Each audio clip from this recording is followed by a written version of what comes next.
overthinkingmu, insecuremu, stresmu, depresimu hari-hari ini kan tentang itu. Masa depan saya, Pak.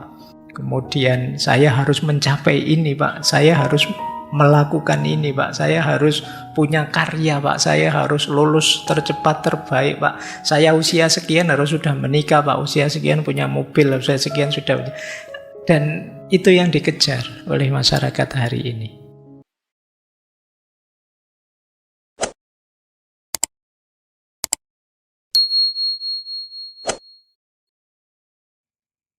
Assalamualaikum warahmatullahi wabarakatuh. Masyarakat hari ini itu sedang bergeser dari disciplinary society menuju achievement society. Disciplinary society itu kehidupan kita kemarin-kemarin itu polanya seperti ini.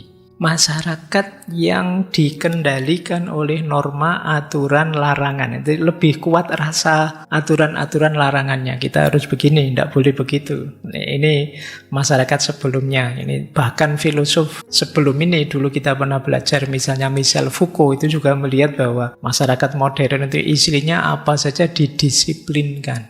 Kalau kalian ingin ngaji, ya santri yang baik itu begini. Kalau kalian ingin mahasiswa yang baik itu harus melakukan ini, jangan melakukan itu. Itu yang disebut disciplinary society. Nah, kata Byung Chul Han, sekarang tidak begitu lagi.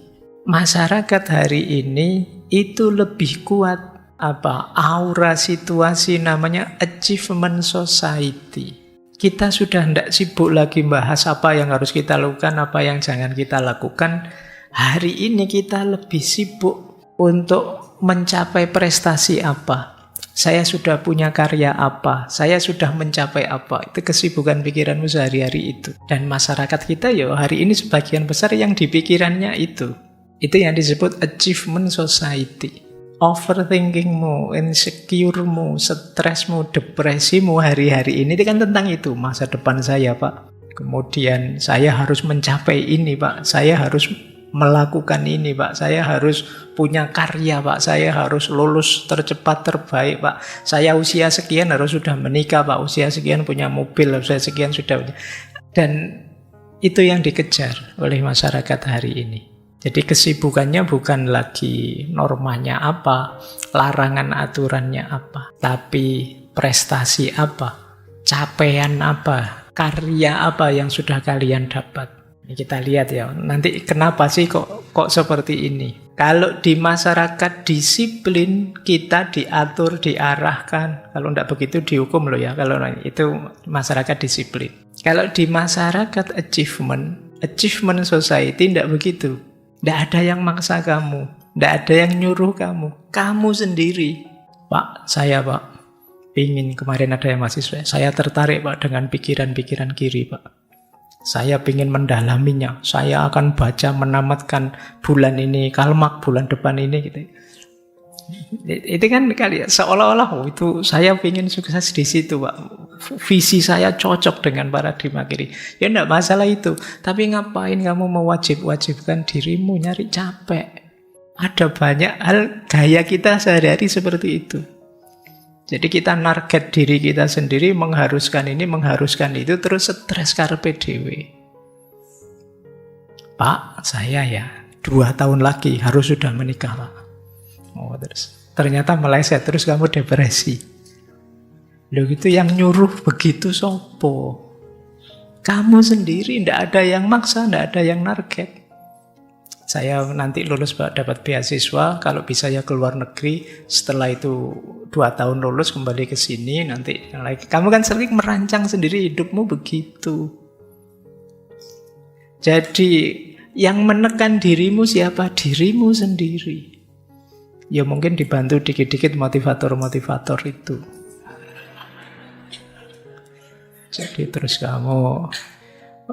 Jadi paradigmanya beda. Kalau disciplinary society, you should, engkau harus ini, harus itu. You must not, tidak boleh ini, tidak boleh itu.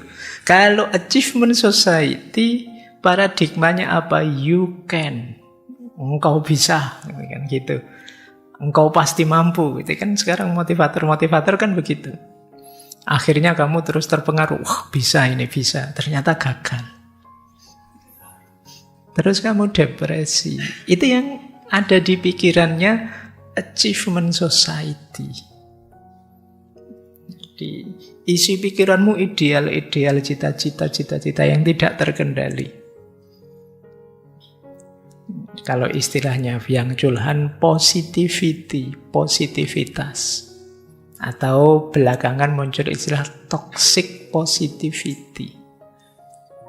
Positivitas, tapi yang justru meracuni hidupmu. Kalian merancang target-target tanpa ngukur dirimu, akhirnya kamu susah sendiri, depresi sendiri. Jadi inilah yang disebut dari disciplinary society menuju achievement society. Kalau zaman dulu, anak baik itu anak yang patuh. Kalau sekarang, anak baik itu anak yang berprestasi. Jadi kalau ada anak tidak punya cita-cita, itu diketawain kalau hari ini. Tapi kalau zaman dulu, anak yang patuh ini yang dipuji-puji.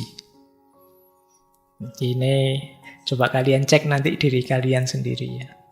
Simbolnya, kata Byung Chul Han, kalau yang disciplinary society itu mirip teorinya dulu Michel Foucault, penjara, sekolah, rumah sakit.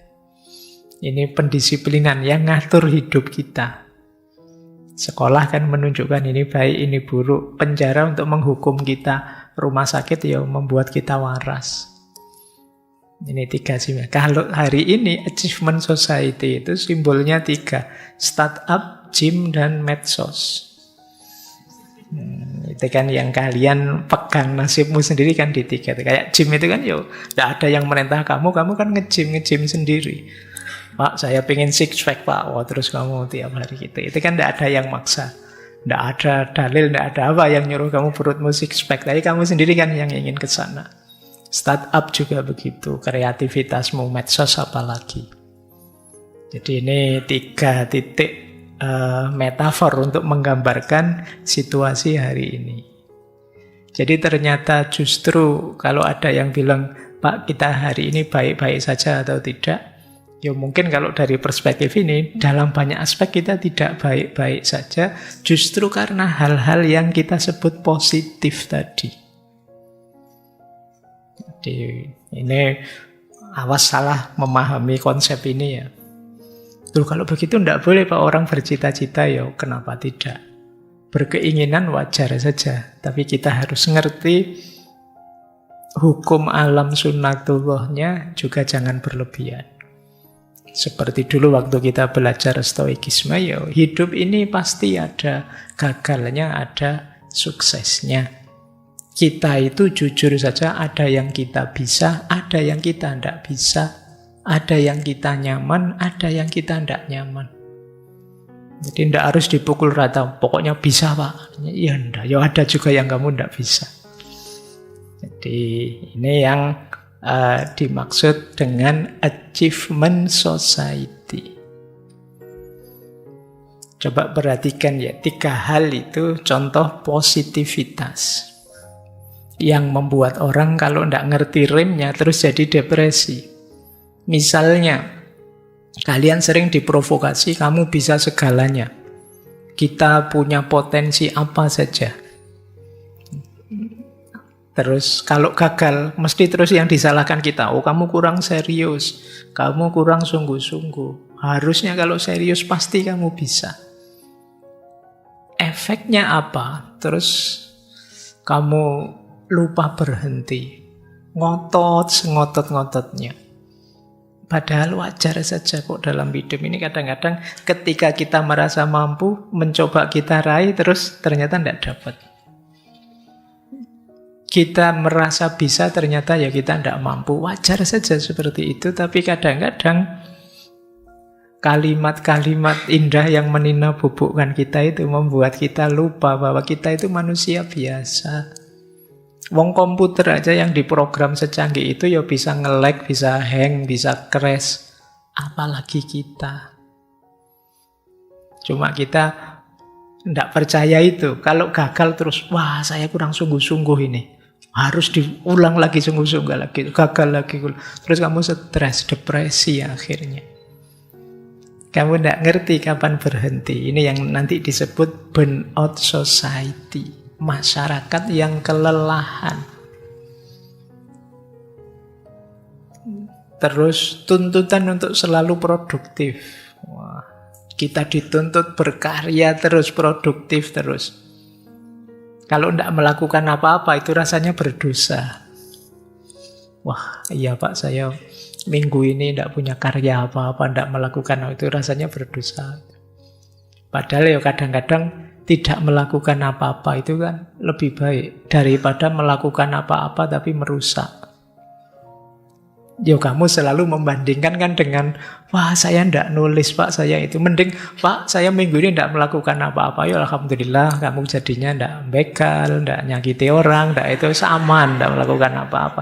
Dari sisi ini kan tidak melakukan apa-apa itu ya baik-baik saja. Tapi hari ini kita merasa, wah ini kuliah sekian tahun saya rasanya kok tidak punya karya apa-apa ya. Terus kamu merasa berdosa. Terus kamu mempush dirimu untuk melakukan ini, melakukan itu. Dan dia tetap gagal. Nah, kemudian orang cenderung menolak emosi negatifnya. Ini positivitas emosi.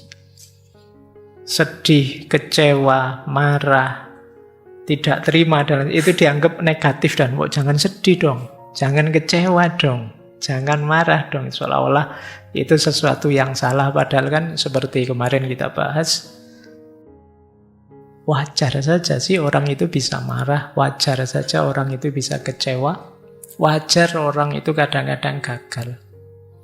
Wong kita manusia, asal masih bisa kita kendalikan.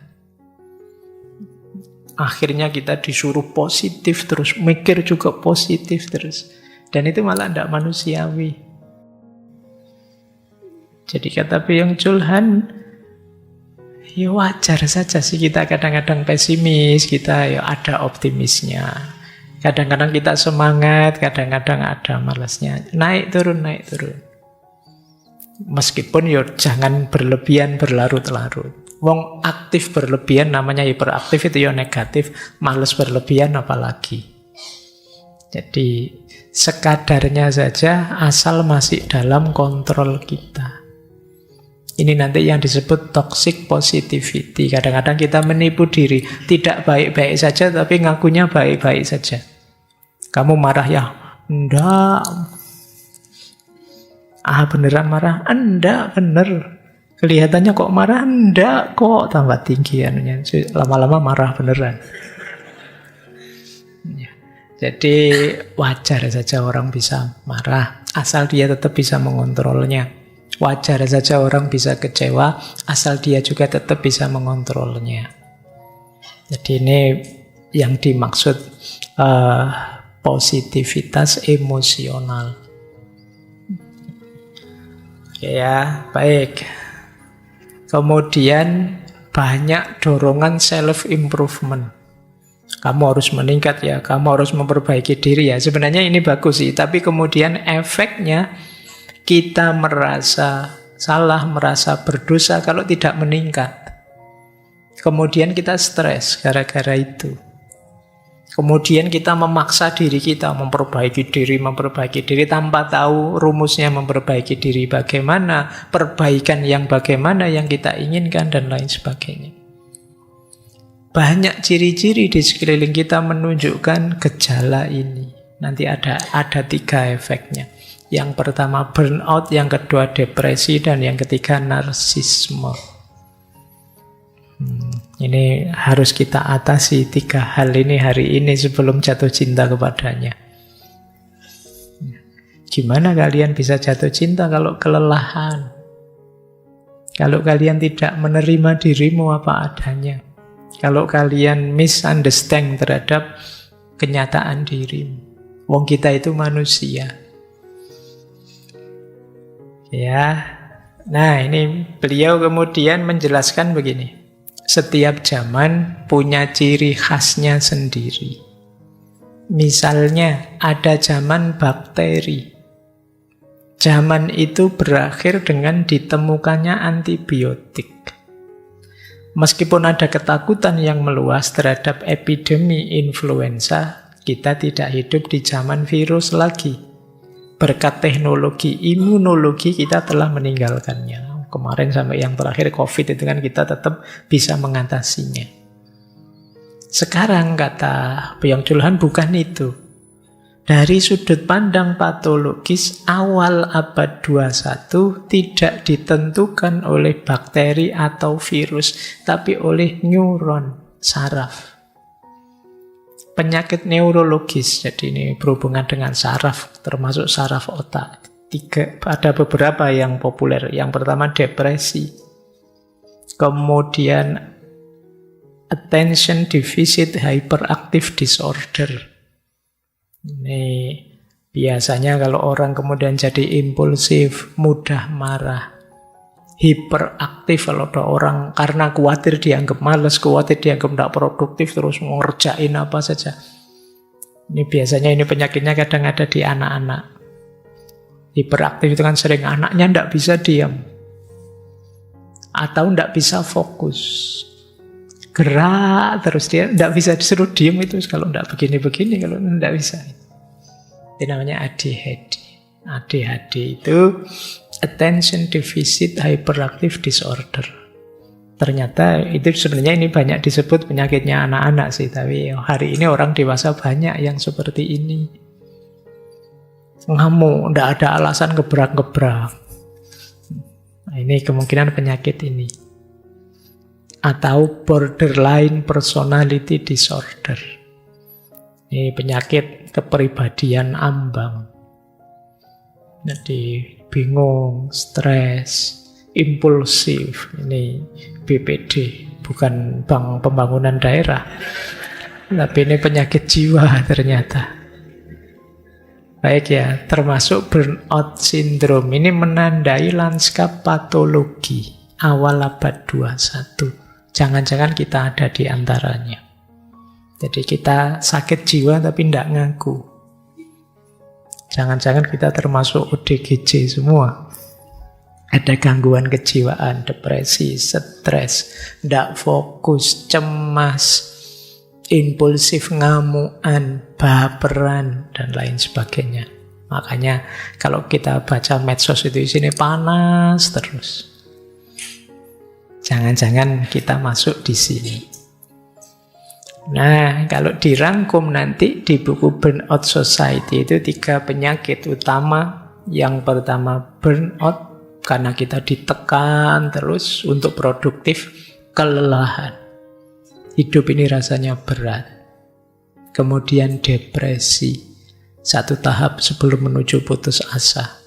Karena kita gagal memenuhi ekspektasi kita. Orang menyuruh kita begini, ceramah-ceramah mengidealkan begini, terus kita membawa diri kita ke sana, ternyata tidak mampu, terus gagal, terus kita kecewa dengan diri kita, terus kita depresi. Kemudian narsis. Narsis ini muncul karena kita terobsesi pada pembentukan diri kita yang sempurna. Ini juga sejenis gangguan jiwa. Ya, termasuk nanti beliau di salah satu bukunya sempat membahas tentang selfie. Jadi yang keranjingan selfie itu bagian dari sini. Nanti kita lihat alasannya apa kok begitu. Nah, kita lihat pelan-pelan. Ini untuk nengok diri kita ya. Sebelum pada akhirnya kita puncaknya memang jatuh cinta kepadanya. Tapi kalau dalam kondisi kelelahan, kalau kalian kelelahan misalnya, ya apa yang ada di sekelilingmu yang indah tidak akan tampak indah. Yang cantik tidak akan tampak cantik kalau kamu kecapean. Sementara gaya hidup kita hari ini gaya kelelahan. Burnout. Kenapa kita bisa burnout itu kan, burn itu kan semacam nyala, out itu habis. Jadi kita kayak lilin yang kehabisan nyala. Kita kayak lampu yang kehabisan cahaya. Kenapa bisa begitu? Karena kita yang mengeksploitasi diri kita. Kita kan sering mengkritik orang lain, mengeksploitasi kezaliman macam-macam, tapi ternyata yang paling sering kita eksploitasi itu diri kita sendiri. Kita beri target-target besar di luar kemampuan kita. Kita paksa diri kita melakukan ini, melakukan itu, tanpa kita evaluasi sejauh mana kita nyaman, kita mampu, kita bisa. Ini namanya eksploitasi. Sudah. Banyak di antara kita yang kerjaannya tiap hari memarahi diri kita, memarahi dirinya sendiri. Ada enggak yang bilang tentang diri, aku itu bodoh banget ya, aku itu kok enggak pinter ya, aku itu dirinya dimarahi terus tiap hari, dieksploitasi habis-habisan.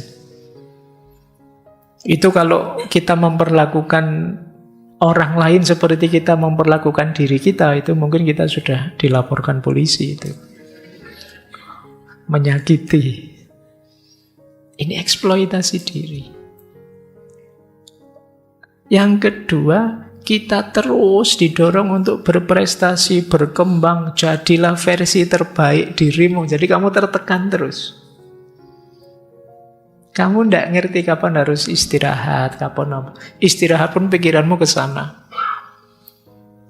Jadi hari ini kalian tidak pernah, sering saya sebut ya, kalian tidak pernah tidur. Hari ini kamu ketiduran.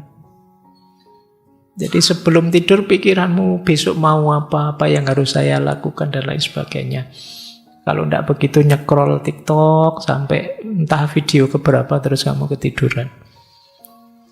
Itu kerjaan kita tiap hari. Jadi akhirnya apa? Kita burn out. Kita ingin sempurna di semua aspek hidup kita. Karir, keluarga, kesehatan, kita ingin beres semua dan kita berambisi ke sana sampai energi kita habis, akhirnya semuanya tidak terurus dengan baik. Nah, ini sering jadi masalah kita. Jadi, ya termasuk dalam hidup sosial, termasuk mungkin dalam hidup bernegara. Kita semua kelelahan sekarang.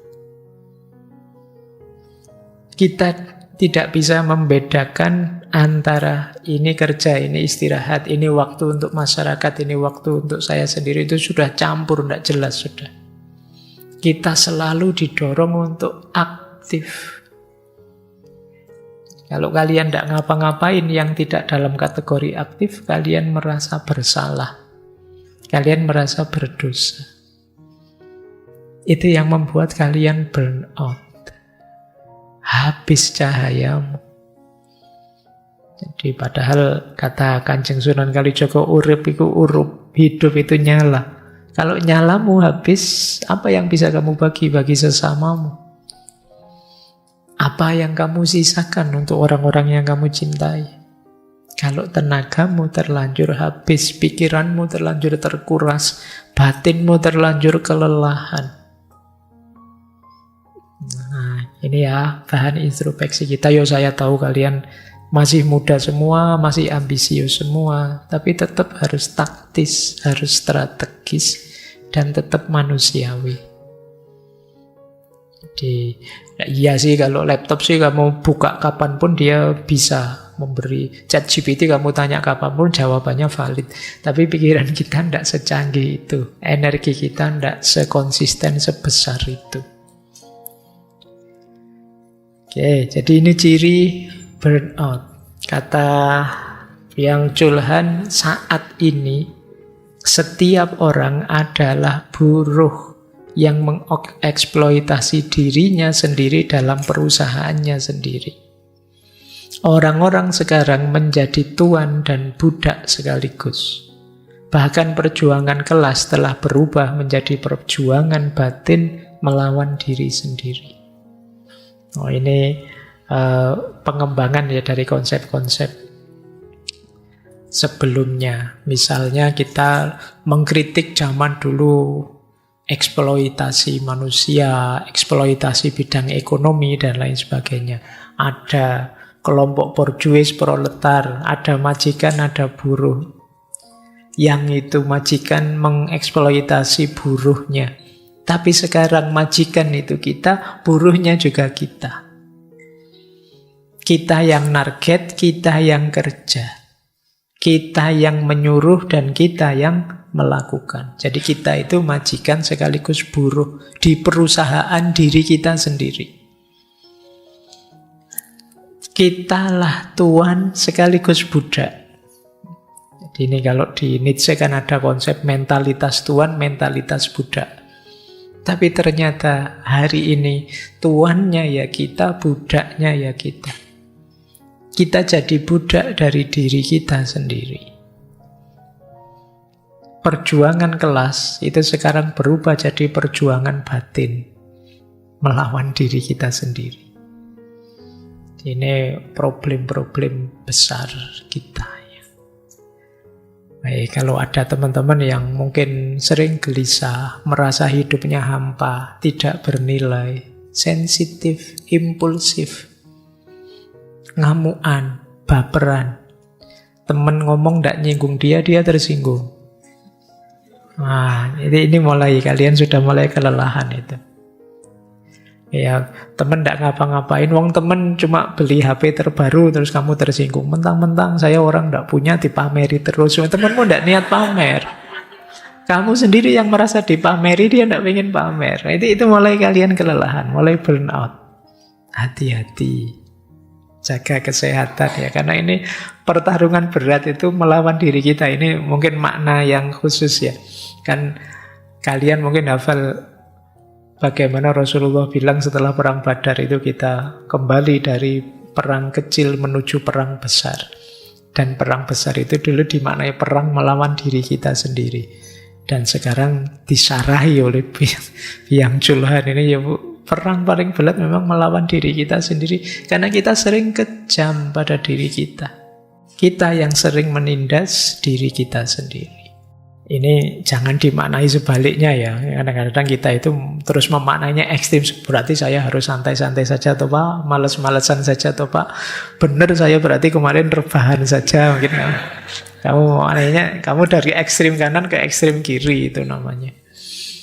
Jadi kamu harus paham konteksnya teori ini. Jadi intinya jangan berlebihan. Sampai kamu kelelahan itu berarti sudah berlebihan, berarti kamu tidak ngerti kapan berhenti, kapan istirahat. Tapi istirahat terus, berhenti terus ya tetap negatif. Terlalu aktif jelek, terlalu pasif ya tentu saja jelek. Jadi semua yang terlalu negatif. Jadi masyarakat hari ini sudah terlalu. Jadi terlalu aktif.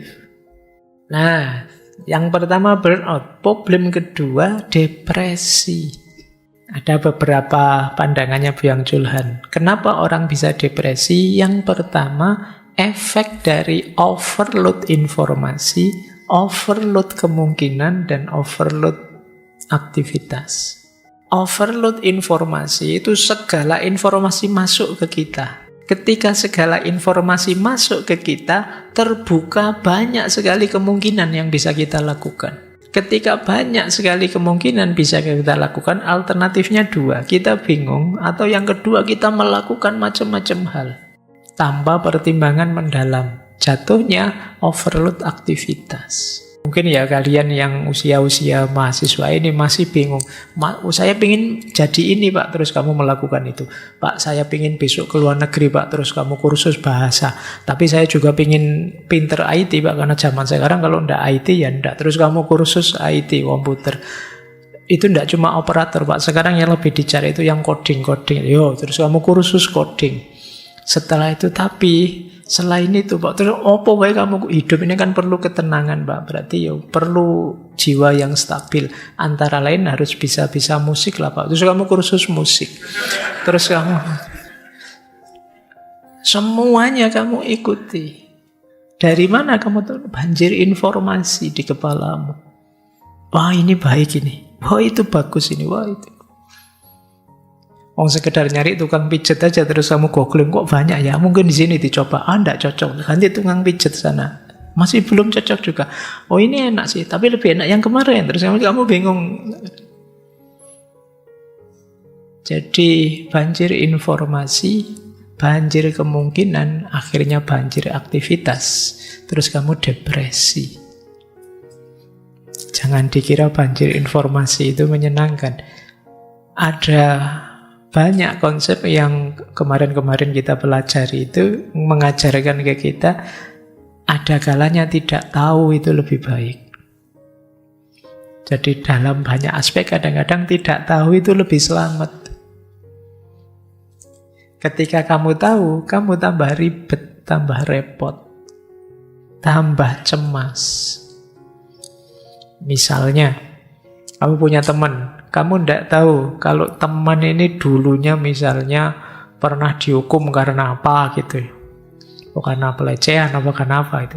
Ketika tidak tahu kamu aman, dia sudah tobat. Sekarang kamu nyaman saja, kamu tidak tahu masih jalan. Tapi begitu kamu tahu, beda sudah kan, kamu mulai deg-degan ini. Saya harus ngambil jarak ini, kamu mulai. Karena kamu tahu. Dan kamu tidak berani tanya. Pokoknya minggir saja. Ini yang sering terjadi. Jadi overload informasi, overload kemungkinan, akhirnya overload aktivitas. Kemudian orang banyak depresi karena menganggap kegagalan terjadi karena aku yang tidak kompeten. Jadi dia lupa bahwa manusia itu tidak ada yang tanpa batas. Semuanya terbatas. Tidak ada manusia yang menguasai nasibnya 100%. Bahkan kalian yang ahli pun kadang-kadang juga gagal. Tapi karena tadi teorinya, kamu pasti bisa. Setiap orang punya potensi. Apapun yang ingin kamu lakukan, kamu pasti mampu. Akhirnya ketika gagal, kamu menganggap dirimu lah yang tidak kompeten. Terus kamu merasa saya tidak produktif, saya jelek, saya tidak canggih, saya tidak berharga. Di situ dia merasa depresi. Apalagi kemudian anti negativitas. Kamu merasa tertekan. Di mana-mana ditanya orang, kapan lulus? Nanti kalau sudah lulus, kapan nikah? Belum lagi kapan kerja? Sudah nikah, sudah kerja, kapan punya anak? Sudah punya anak, kapan beli mobil? Sudah punya anaknya, sudah 2 kok belum punya mobil. Nanti kapan punya rumah sendiri? Kapan? Kamu tertekan terus.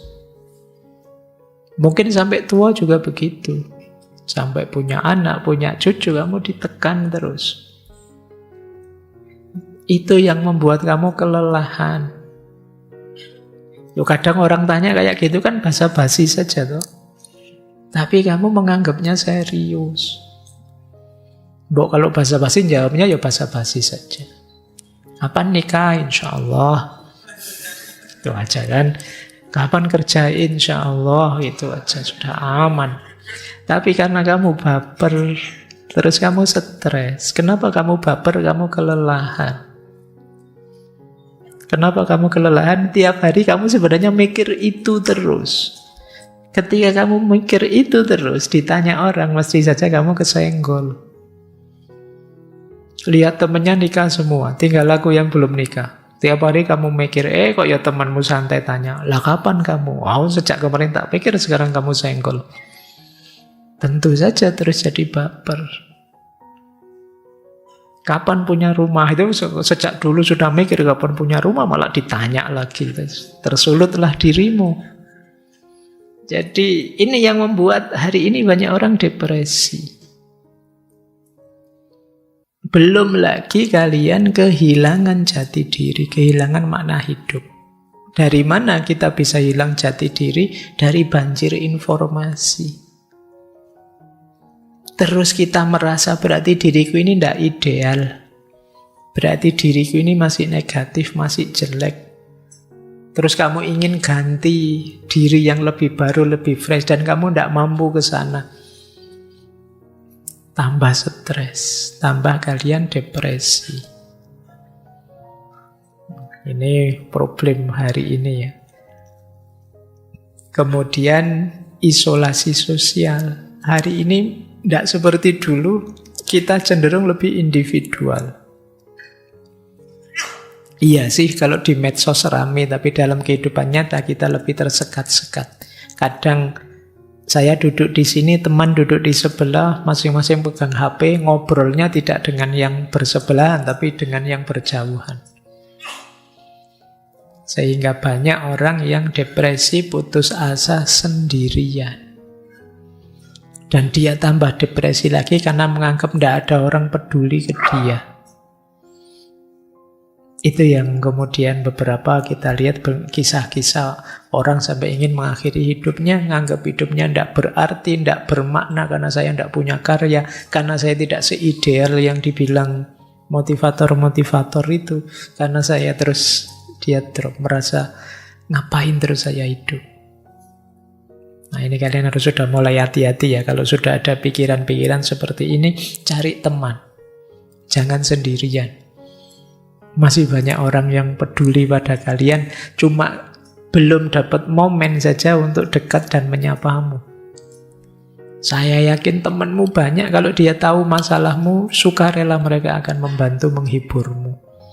Sayangnya, situasi hari ini membuat kita saling berjauhan, saling tersekat. Lebih terbuka. Kalian kalau di dunia nyata mungkin hari ini jarang terbuka. Terbukamu justru di dunia maya, dunia digital, dunia medsos. Itu apa saja kamu pamerkan. Tapi kalau ketemu teman di dunia nyata kamu malah diam. Jadi temanmu tidak tahu ada gejolak apa di pikiranmu, apa kegelisahanmu. Ya, jadi ini problem kedua, depresi.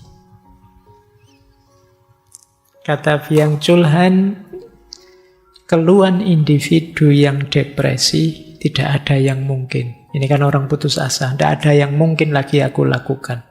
Hanya dapat terjadi dalam masyarakat yang berpikir tidak ada yang tidak mungkin. Ketika masyarakatmu punya ideologi, tidak ada yang tidak mungkin kita lakukan. Kita pasti bisa, kita pasti mampu. Begitu kamu tidak mampu dan tidak bisa, kamu akan depresi.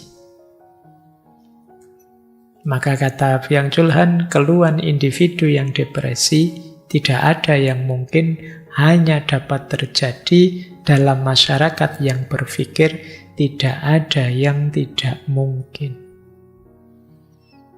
Ini berarti ada andil kita semua juga. Kita selama ini mengglorifikasi bahwa segalanya bisa, segalanya mampu, segalanya mungkin. Makanya mungkin agama itu mengajarkan kita, ya kalau punya tekad apa, punya keinginan apa, akhirilah dengan insya Allah. Kamu pasti bisa, insya Allah. Nah, itu mungkin lebih menurunkan tensi kepastian kemutlakannya. Lebih membuat kita nyaman seandainya gagal, mungkin Allah belum mengizinkan. Dibandingkan kita yakini 100% mutlak, saya pasti bisa, saya pasti mampu. Karena begitu gagal, kamu akan menyalahkan dirimu sendiri. Menganggap bahwa saya tidak kompeten, saya ini level rendah berarti. Ini SDM level rendah berarti saya itu ya. Society kan sekarang istilah ini kan sering kamu pakai. Menyebut dirimu tidak berharga, level rendah dan lain sebagainya. Baik. Kata Byung Chul Han lagi, orang yang depresi tidak mampu memenuhi harapan karena dia sudah lelah harus menjadi dirinya sendiri. Jadi orang depresi itu kan orang yang capek saya jadi orang seperti ini, yang mengejar-ngejar mimpi, yang harus beraktivitas terus, dan lain sebagainya. Yang jelas kalau ada teman-teman sedang di fase ini, mungkin pikirannya sulit mencari jalan keluar, carilah teman lebih terbuka. Jangan diam saja, jangan dipendam sendiri. Di sekitarmu ada banyak telinga yang siap mendengarkan. Kamu saja yang jarang menyapa mereka. Sapalah, maka Mereka siap mendengarkan apapun keluhanmu. Jangan dipendam sendirian. Oke, kita lanjutkan.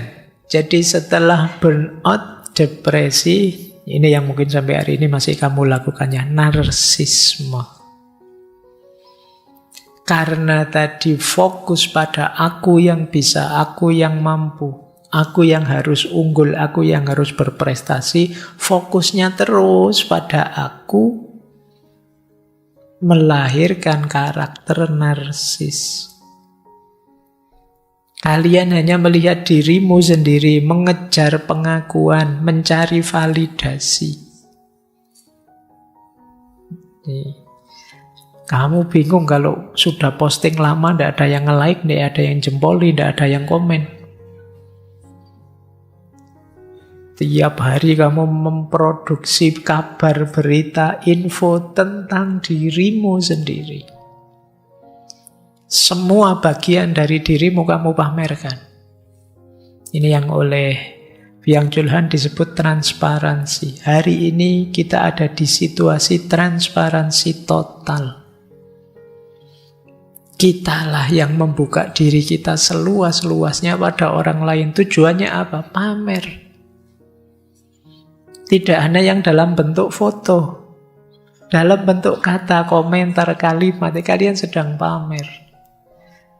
Kamu sedang pamer ingin menunjukkan, saya loh sekarang ngerti filsafat, terus komentarmu mampu-mampu filosofis semua. Ya kan? Terus komenmu, wah, gagasan seperti ini pernah disampaikan Nietzsche sebelumnya, dan kamu bangga, terus temanmu jempoli semua, wah kamu hebat sekali. Atau kamu ingin menunjukkan kamu anak soleh, terus kamu komentarnya disisipi ayat, terus kamu, ya kan? Jadi tidak harus foto, ternyata tidak harus gambar juga untuk kamu narsis menunjukkan dirimu. Atau kamu ingin menunjukkan kamu orang yang lucu, atau kamu ingin menunjukkan orang yang peduli, atau kamu, ya semuanya sebenarnya tujuanmu ingin diakui, divalidasi. Wah ternyata kamu lucu juga ya.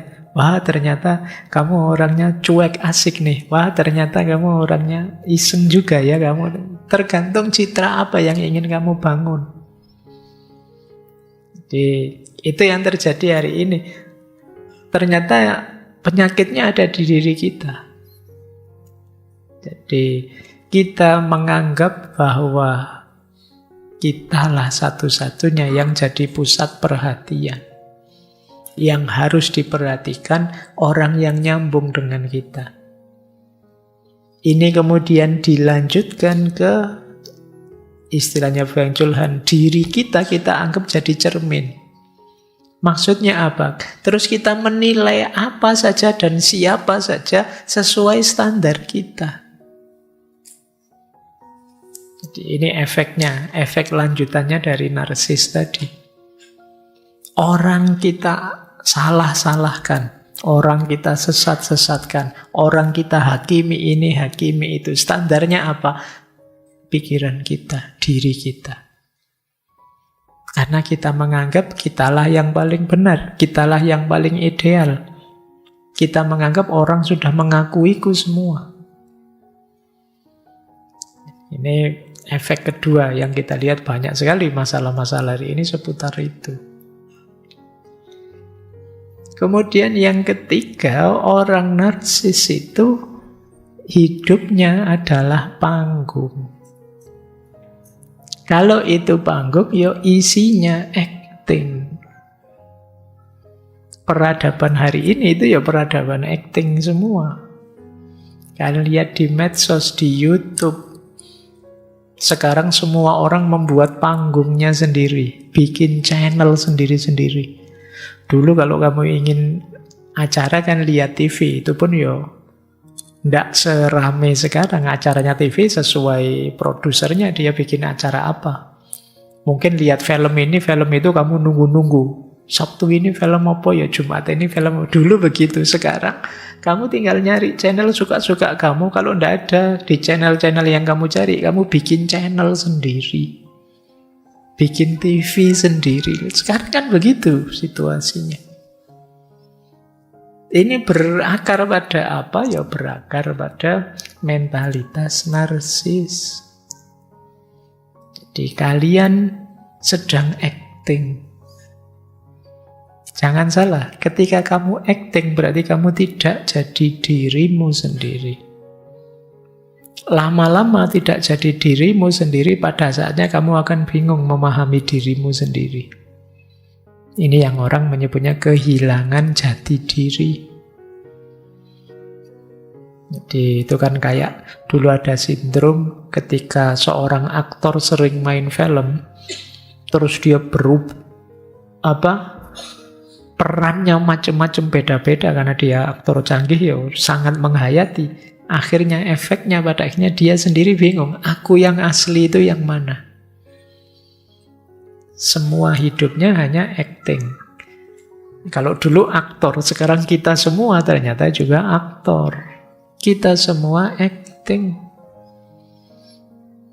Nah, ini peradaban. Itulah yang membuat kita lelah. Kalau kita hidup apa adanya sebagai diri kita, itu kan nyaman-nyaman saja. Tapi begitu harus acting, begitu harus pura-pura, tentu saja kita akan kelelahan. Karena kita tidak jadi diri kita sendiri. Kita sebenarnya tidak mau seperti itu sih, tapi harus seperti itu tuntutan acting. Atau kalau bahasamu hari ini tuntutan konten. Kamu kan harus bikin konten, dan itu continue biar channelmu rame.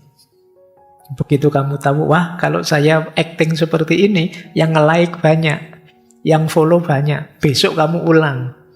Dengan acting yang sama, mungkin adegan yang berbeda, besok kamu ulang lagi. Pada akhirnya kamu kebingungan sendiri dengan dirimu. Apa iya aku itu begitu? Nah, ini masalah besar kita. Bahkan nanti beliau nulis buku, Byung-Chul Han ini, The Agony of Eros. Di era hari ini cinta itu kemudian juga hanya jadi komoditas untuk narsis. Jadi hubungan kita coraknya konsumtif. Ya mungkin kasarnya kalian pacaran hanya untuk konten saja. Kalian menyatakan cinta itu hanya agar divalidasi, diakui orang. Wah, ini orangnya penyayang sekali. Wah, dia orangnya lembut sekali pada pasangannya. Wah, itu. Jadi kadang kalau di medsos, kalau di konten kelihatan rukun, baik-baik, tiba-tiba cerai. Misalnya, dan kamu kaget, kok bisa? Lah ya kemarin memang hanya acting. Itu yang banyak terjadi hari ini. Jadi cinta pun jadi komoditas untuk narsis. Tanpa kedalaman emosi. Apa jatuh cinta kepadanya bisa begitu, Pak? Sekarang banyak yang begitu. Sekarang banyak yang bikin konten-konten spiritual, mungkin konten-konten makna-makna mendalam. Tapi kalau kata Imam Ghazali, hanya berhenti di mulutnya saja. Dianya sendiri tidak seperti yang dia omongkan. Dulu kita pernah membahas Imam Ghazali ketika membicarakan orang-orang yang tertipu. Antara lain orang yang di mulutnya berisi hal-hal mulia, tapi dirinya sendiri tidak berubah jadi mulia sebagaimana yang dia katakan. Kalian mungkin bisa acting cinta kepada Allah. Mungkin dengan cara kelihatan soleh, dari mulutnya kalimat-kalimat ilahiyah keluar, tapi hatimu sama sekali tidak ke sana. Kamu sekedar cuma ingin dipuji, cuma ingin kontenmu rame, cuma ingin orang jempoli semua, cuma ingin orang kagum padamu, dan lain sebagainya. Nah, ini saatnya ya kalian introspeksi. Jadi ini agak halus model narsis. Kalau depresi kan kelihatan ya, burnout kelihatan, tapi narsis ini tidak kelihatan. Kamu merasa baik-baik saja, padahal itu tidak. Efeknya kalian bisa kehilangan dirimu sendiri.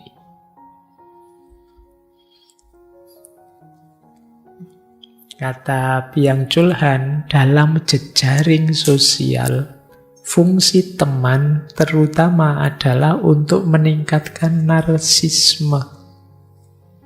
Dengan memberikan perhatian sebagai konsumen pada ego yang dipamerkan sebagai komoditas. Kalian mencari validasi, mencari follower, mencari jempol, mencari komen. Itu kan pada teman-temanmu. Gunanya apa sih kamu mencari follower yang banyak? Secara psikologis, kata Byung-Chul Han, untuk meningkatkan narsisme. Merekalah konsumenmu, kamu penjualnya. Merekalah penontonnya, kamu aktornya. Jadi teman-teman yang di jejaring sosial itu ya sebenarnya fungsinya sebagai konsumen narsisme. Nah, nanti kalau kalian menyapa followermu begitu ya, wahai konsumen narsisku. Ya, selamat siang, selamat pagi. Masih mau like toh kontenku gitu ya. Baik, ini yang kita lakukan. Bahkan ini coba dicari ya, beliau di buku terakhir itu menulis The Crisis of Narration. Kata beliau, yang menyebabkan orang kecanduan selfie itu bukan rasa cinta diri atau kesombongan narsistik, tetapi kekosongan batin. Kenapa bisa begitu? Karena dia belum yakin terhadap dirinya. Maka dia perlu penegasan orang lain tentang bahwa aku ini hebat loh, aku ini cantik loh, aku itu ganteng loh, aku itu pinter loh, aku itu. Dia menunggu penegasan dari orang lain baru dia yakin bahwa aku begitu. Ini yang membuat ini yang disebut oleh Byung-Chul Han, batinnya sedang kosong. Kesadarannya tidak tentang dirinya, tapi dia menunggu pengakuan orang lain tentang dirinya. Jadi kalau melakukan kebaikan, dia belum yakin itu baik sebelum dijempoli orang lain, sebelum diakui orang lain bahwa itu baik. Nah, ini ciri-ciri kekosongan batin. Tentu saja kalau kalian ada di titik ini, kalian akan kelelahan luar biasa. Karena mengejar pengakuan orang lain itu tidak segampang kelihatannya. Karena biasanya orang yang mentalnya seperti ini, ada kritik satu saja, dia panik sudah. Yang lain muji, jempol-jempol, wah bagus, hebat. Terus ada satu yang kritik, kok kayak gitu, salah itu, keliru itu, kamu panik sudah. Karena kamu ingin pengakuan total. Begitu ada satu yang negatif, ya kamu gelisah dengan itu.